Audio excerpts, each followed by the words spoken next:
I just finished reading The Coldest Girl in Coldtown again in one sitting because this book is way too intense to stop, and holy crap.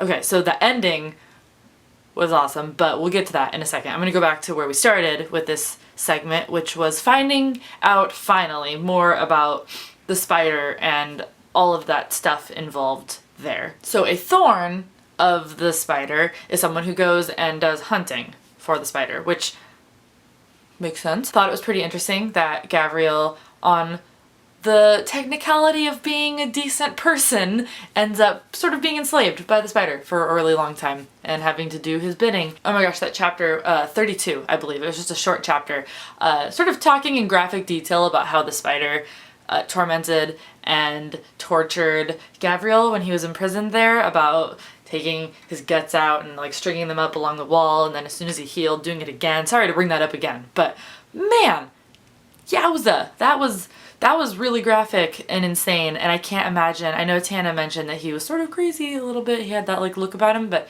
I cannot imagine living through something like that.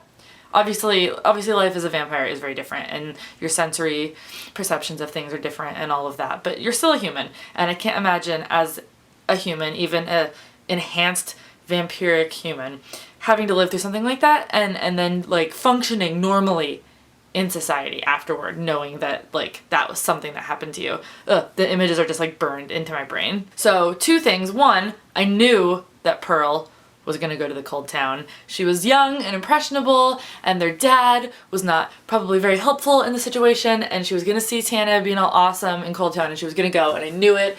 I was so worried about that because obviously Tana was gonna give up her marker and give it to Pearl, which totally sucks, but at the same time, I don't really know if Tana would have left the Coldtown anyway. I feel like even if Pearl hadn't have gone, she would have found some other person that she needed to save or some other reason why she needed to stay.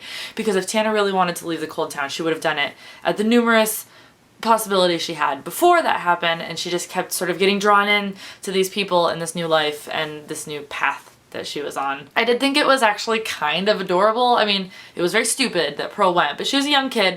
You can't really blame her that much. I thought it was pretty adorable that she got to kind of have her like crazy night of fun, which will probably make her the most popular kid in school for the rest of her life. But oh my gosh, the whole thing with Lucian and how first she thought Gavriel was being set up, and then she like didn't kill Lucian, and like she was about to die, and then she killed him anyway, and it was crazy, and I just like can't deal with how badass Tana was. Sometimes I found it a little bit hard to believe that this like kind of normal girl had all this like fight in her, and I mean, it's awesome because Gavriel definitely found like an equal in her. Tana was sort of a larger than life character toward the end there, which always I'm a little hesitant to like totally buy, because if you're trying to make your character super relatable but also she's crazy awesome at everything, you know.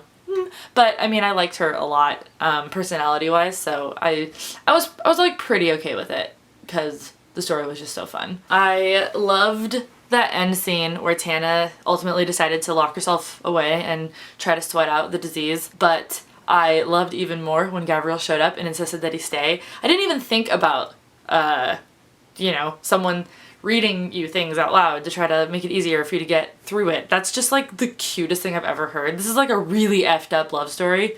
It's like really, really effed up.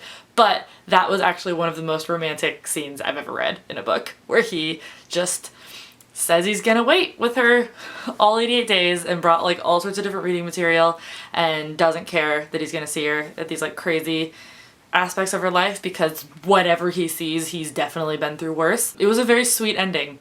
I actually really, really, really enjoyed that ending. As I guess a sort of like closing remark about this book, because overall I really enjoyed it. I loved how, I believe it was like the second to last chapter, it was the final Bill Story post that was put up on his website, where he was musing about the idea of whether becoming a vampire means that some sort of evil is pushed into you, or if it is something that's already inside of you that is being released. Sort of the difference between, you know, whether it's a demonic thing or the releasing of something that is already inside of us. And I just loved that idea. That wasn't something I'd ever actually really thought about too deeply in other vampire stuff that I have read or watched. So overall, I really like this book. It was so far outside of what I normally read, but it was a really happy accident.